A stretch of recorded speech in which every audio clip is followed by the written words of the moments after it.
Ever trusted your neighbors completely? Stay tuned to see how my elderly neighbor's mail theft led to the most satisfying revenge ever. Hello everyone. 2 years ago, I discovered that my neighbor had been stealing our family's mail for months. What started as missing packages turned into uncovering their darkest secret and delivering the most epic revenge imaginable. Let me tell you the whole story and why I had to take such drastic action to protect my family. Hello. My name is Marcus Thompson. I'm 35 years old and live in Denver with my wife Sarah and our twin daughters Emma and Grace. We moved to Maple Street in 2019, a quiet suburban neighborhood with tree-lined streets and friendly families. The house we bought was a beautiful 2-story colonial with a wraparound porch and a large front yard where the girls could play safely. Sarah worked as a pediatric nurse at Denver Children's Hospital while I managed IT security for a tech company downtown. Our neighbors seemed pleasant enough when we first moved in. The elderly couple next door, Harold and Beatrice Wilson, appeared to be typical retirees who spent their days gardening and walking their small terrier, Buster. Harold was 68, tall and thin with silver hair, while Beatrice was 65, always impeccably dressed even for grocery runs. They seemed like the perfect neighbors, always waving hello and complimenting Sarah's flower beds. For our first 2 years on Maple Street, everything was peaceful. The girls, who were 7 when we moved in, made friends quickly and loved riding their bikes up and down the sidewalk.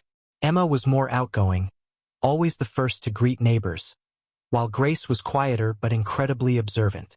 Sarah often said, "Grace notices everything. She's going to be a detective someday." Those words would prove more prophetic than we ever imagined. The problems started in early 2022. First, it was small things. A birthday card from Sarah's mother never arrived, though she swore she mailed it. Then my replacement credit card went missing, forcing me to call the bank for another one. With a frustrated voice, Sarah said, "Marcus, this is the 3rd piece of important mail that's disappeared this month." I thought it was just postal service issues, something that happens in busy neighborhoods. But then the missing packages began. Sarah had ordered the girls' winter coats online, a $200 purchase that showed as delivered but never reached our door. When I called the shipping company, they insisted it was left on our front porch at 2:15 p.m. on a Tuesday. The driver's notes even mentioned placing it next to the white rocking chair. We had security cameras, but they only covered the backyard and garage, not the front entrance. A week later, my new laptop for work went missing. The tracking showed delivery at 11:30 a.m., but when I came home for lunch, nothing was there. This wasn't just inconvenient anymore. It was costing us real money. With determination in my voice, I told Sarah, "Something's not right here. People don't just lose this much mail by accident." That evening, I decided to install a front door security camera, a decision that would change everything. The camera arrived 2 days later, ironically delivered without incident. I spent Saturday morning installing it, making sure it had a clear view of our front porch and mailbox. The Wilsons watched from their yard, Harold calling over, "Getting some security, Marcus? Smart move in today's world." Beatrice nodded approvingly, saying, "Can't be too careful with all these packages being stolen nowadays." Their concerns seemed genuine, which made what I discovered later even more shocking. For the first week, the camera caught nothing unusual. Mail came and went normally, packages arrived safely. I began to think maybe our mail problems were just bad luck.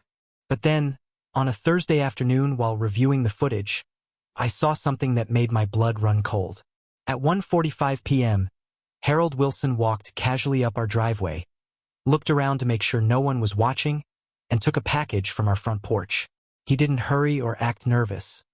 He moved like someone who had done this many times before. My hands were shaking as I rewound the footage and watched it again. There was no mistake. Our trusted neighbor, the man who had helped me jumpstart my car last winter, was stealing our mail. But this was just the beginning. As I scrolled through more footage, I found at least 6 other instances over the past 2 weeks where Harold had taken packages, letters, and even magazines from our mailbox. When Sarah came home that evening, I showed her the footage. Her face went white as she watched Harold casually stealing from us. With anger building in her voice, Sarah said, "Marcus, He's been in our house for dinner. I made him cookies last Christmas. How could he do this to us? We sat in stunned silence, trying to process that our seemingly trustworthy neighbors were thieves. That night, we made a plan. Instead of confronting Harold immediately, we decided to gather more evidence and figure out the full scope of their operation. Sarah suggested checking with other neighbors to see if they were experiencing similar problems. The next morning, while the girls were at school, we knocked on doors throughout the neighborhood. The results were shocking. The Martinez family, 3 houses down, had lost several important medical deliveries. Janet Cooper across the street mentioned missing birthday gifts and legal documents.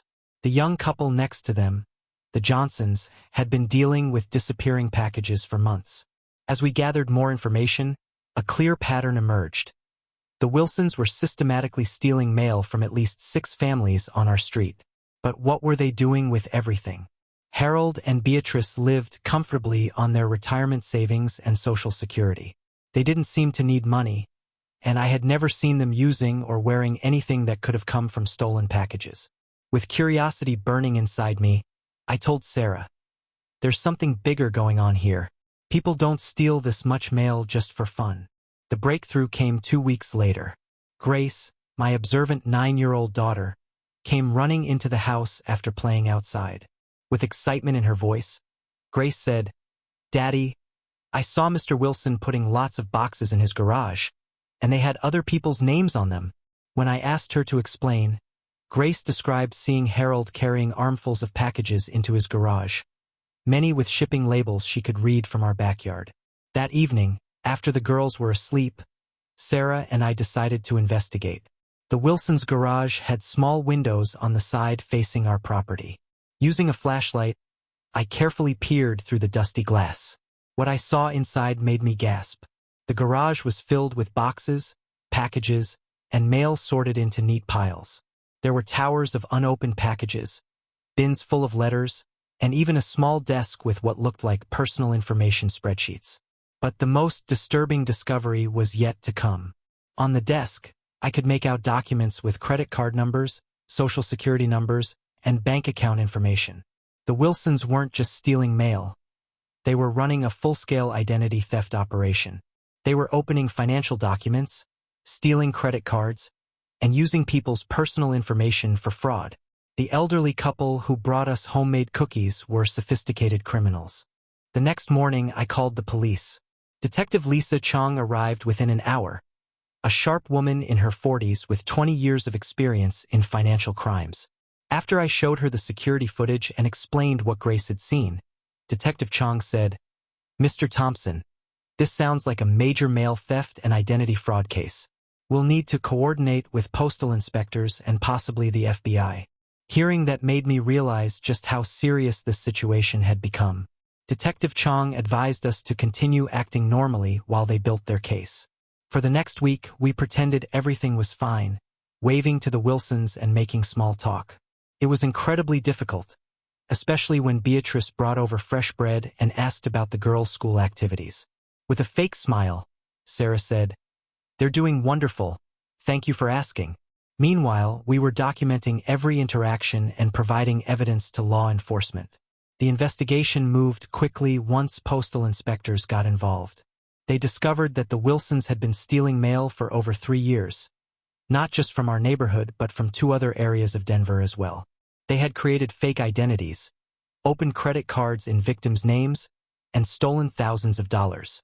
Inspector Rodriguez told me, "This is one of the most sophisticated operations we've seen from individuals. They were making over $200,000 a year from identity theft." But the most shocking revelation came when investigators searched the Wilsons' house. Hidden in their basement was a complete forgery setup with laminating machines, blank credit cards, and fake identification documents. They also found detailed files on over 150 victims, including photos, addresses, family information, and financial data. Detective Chong said, "They weren't just stealing mail. They were studying your family's entire life." Among the evidence, investigators found disturbing details about our family specifically. The Wilsons had been tracking Sarah's work schedule, noting when the girls had school activities, and even recording our family's daily routines. They knew when we went grocery shopping, when we traveled, and when packages typically arrived. Beatrice had kept a journal with entries like, "Thompson family away for weekend, perfect time for collection." The federal prosecutor assigned to the case, Attorney David Sterling, explained that the Wilsons would face multiple felony charges including mail theft, identity fraud, forgery, and conspiracy. With confidence in his voice, Attorney Sterling said, "We have enough evidence to put them away for 15 to 20 years each. But I wanted more than just prison time. I wanted them to face public humiliation for betraying our entire neighborhood's trust." Working with Detective Chong, I developed a plan for the day of their arrest.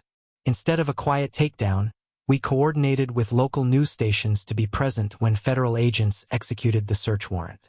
I also contacted every family in the neighborhood to watch from their front yards. The Wilsons, who had spent years deceiving us, would face their reckoning in front of everyone they had victimized. On the morning of the arrest, I positioned myself on our front porch with Sarah and the girls. At exactly 9 a.m., 6 federal agents and 2 postal inspectors surrounded the Wilson house. Detective Chong knocked loudly and announced, "Federal agents, search warrant." The looks of absolute shock and terror on Harold and Beatrice's faces as they were led out in handcuffs was more satisfying than I ever imagined. As news cameras rolled, neighbors gathered to watch their trusted friends being arrested for massive fraud. Mrs. Martinez was crying, saying, "I trusted them with my house key when we went on vacation." Janet Cooper shouted, "You stole my grandson's birthday money." The Wilsons kept their heads down, unable to face the community they had systematically robbed for years. But my revenge wasn't complete yet. During the investigation, I had discovered that Harold had been using my identity to open 3 credit cards, racking up $15,000 in debt in my name. Working with Attorney Sterling, I filed a massive civil lawsuit against the Wilsons for damages, emotional distress, and punitive costs. The lawsuit sought $500,000 in damages and demanded they forfeit their house to pay restitution to victims. The media coverage was extensive. The Denver Post ran a front-page story titled, "Elderly Couple's $600,000 Mail Theft Operation Exposed by Neighbor's Security Camera." Local TV stations interviewed me about how we caught them, and the story went viral on social media.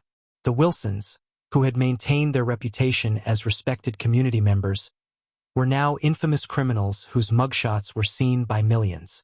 3 months later, the trial began at Denver Federal Court. I testified about discovering their crimes and the impact on our family. Sarah spoke about feeling violated and unsafe in our own home. Even Grace testified, describing how she felt scared knowing the nice neighbors were actually bad people. Judge Patricia Morrison listened carefully as victim after victim described financial losses and emotional trauma. Harold and Beatrice Wilson were sentenced to 18 and 15 years in federal prison respectively. They were ordered to pay $847,000 in restitution to their victims and forfeit all assets including their house, cars, and retirement accounts. As the judge read their sentences, Harold broke down crying while Beatrice sat in stunned silence. Justice had been served completely, but the sweetest part of my revenge came after the trial. The Wilson house went up for sale to pay victim restitution, and Sarah and I decided to buy it. Using the insurance money from our stolen items and the settlement from our civil lawsuit, we purchased their house for $320,000 below market value. We now own both properties and turned the Wilson house into a rental that generates income every month. We kept the Wilsons' elaborate mail theft setup in the basement as a reminder, though we donated it to the Postal Service for training purposes. Their former garage, where they stored stolen packages, became a playroom for Emma and Grace. Every time the girls play there, I remember how justice was served to people who thought they could deceive and steal from innocent families. Today, 2 years later, our neighborhood is safer and stronger. We installed security cameras on every house, created a neighborhood watch program, and established a community group chat for reporting suspicious activity. The other victims have recovered financially, and most importantly, we all learned that trust must be earned and verified, not simply given. The girls, now 11, understand that sometimes people who seem nice can have bad intentions. Grace often says, "Daddy, I'm glad I noticed those boxes. We stopped the bad guys." Emma adds, "And now we have 2 houses." Their resilience and strength through this ordeal made me incredibly proud. As for the aftermath, several other neighborhoods in Denver discovered similar mail theft operations after our case gained publicity. The Postal Service implemented new security measures, and Colorado passed stricter laws about mail theft penalties. Our story helped protect countless other families from becoming victims.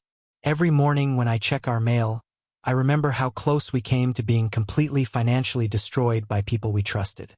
The Wilsons are now serving their sentences in federal prison, their reputation destroyed and their comfortable retirement replaced with orange jumpsuits and prison cells. They learned that stealing from families has serious consequences. What do you think? Was my revenge justified for what they did to our family and neighbors? Let me know your thoughts in the comments below. I genuinely want to hear from you. Don't forget to subscribe, like, and share the story. Goodbye and see you in the next one.